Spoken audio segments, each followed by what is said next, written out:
కేంద్రం మరోసారి భూ సంస్కరణలకు సిద్ధమవుతోంది. ఈ మేరకు జాతీయ విధానానికి కసరత్తు ప్రారంభించింది. ప్రతి పేద కుటుంబానికి భూమి అందించేలా ముసాయిదా రూపొందించి కేంద్ర గ్రామీణాభివృద్ధి శాఖ భూ వనరుల విభాగానికి నివేదించింది. ఒక కుటుంబానికి 10 ఎకరాల మాగాణి, 15 ఎకరాలకు మెట్ట భూమిని మించి ఉండరాదని కొత్త ముసాయిదాలో ప్రతిపాదించిన కేంద్రం 5 ఏళ్లకు మించి నిరుపయోగంగా ఉన్న ప్రభుత్వ భూముల్ని వెనక్కి తీసుకోనుంది.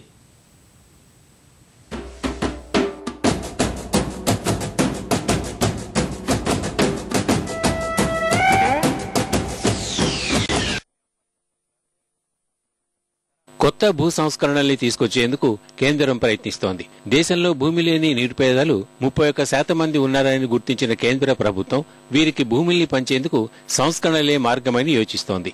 4 హెక్టార్ల కంటే ఎక్కువ భూమి కలిగిన అసాములు చాలా మంది ఉన్నట్లు అధ్యయనంలో తేలడంతో గతంలో అనేక పథకాల ద్వారా పేదలకు భూ పంపిణీ జరిగినా సక్రమంగా అమలు కాలేదని నిర్ధారించింది.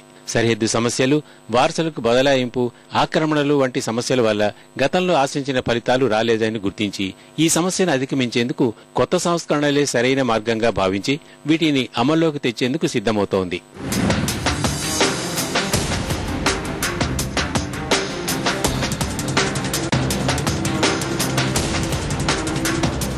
తాజా అధ్యయనాల ప్రకారం దేశంలో భూమి లేని కుటుంబాలు 31.12% ఉండగా 0.4 హెక్టార్ల కంటే తక్కువ భూమి ఉన్న కుటుంబాలు 29.82%గా తేలాయి. అటు 0.4 హెక్టార్ల నుంచి హెక్టార్ భూమి ఉన్నవారు 18.97%గా ఉన్నారు.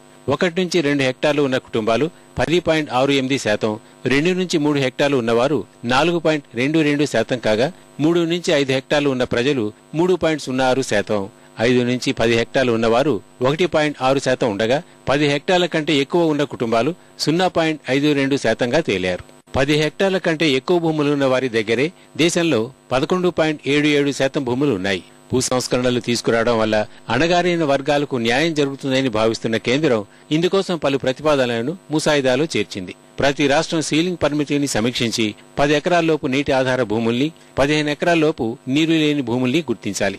మత, విద్య, సేవా, పరిశోధన, పారిశ్రామిక సంస్థలకు ఇచ్చే మినహాయింపులు ఎత్తివేయడంతో పాటు వారి గరిష్ట భూ పరిమితి 15 ఎకరాలకు పరిమితం చేయాలి. సీలింగ్ కంటే ఎక్కువ భూములు కలిగి ఉన్న వారు ఎలాంటి అవకతవకలకు పాల్పడకుండా బినామీ లావాదేవీల చట్టం 1989ని సవరించాలని కేంద్రం నిర్ణయానికి వచ్చింది.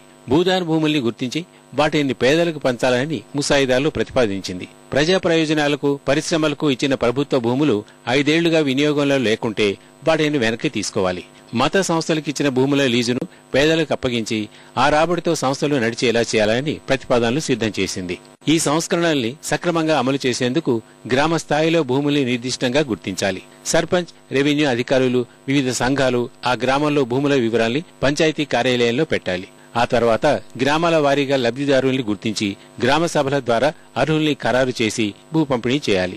వ్యవసాయంతో పాటు ఇళ్లు కట్టుకునేందుకు ఆ భూముల్ని కేటాయించాలి. పేదలకిచ్చిన భూములు ఇతరులకు అమ్మకుండా నిరంతరం పర్యవేక్షణ ఉండాలి. కేంద్రం రూపొందించిన నూతన భూ సంస్కరణల ముసాయిదాపై ప్రజాభిప్రాయ సేకరణను కేంద్రం గురువారం నుంచి ప్రారంభించింది. అభిప్రాయ సేకరణ అనంతరం అవసరమైన మార్పులు చేర్పులతో కొత్త సంస్కరణల్ని అమల్లోకి తెస్తామని కేంద్రం చెబుతోంది.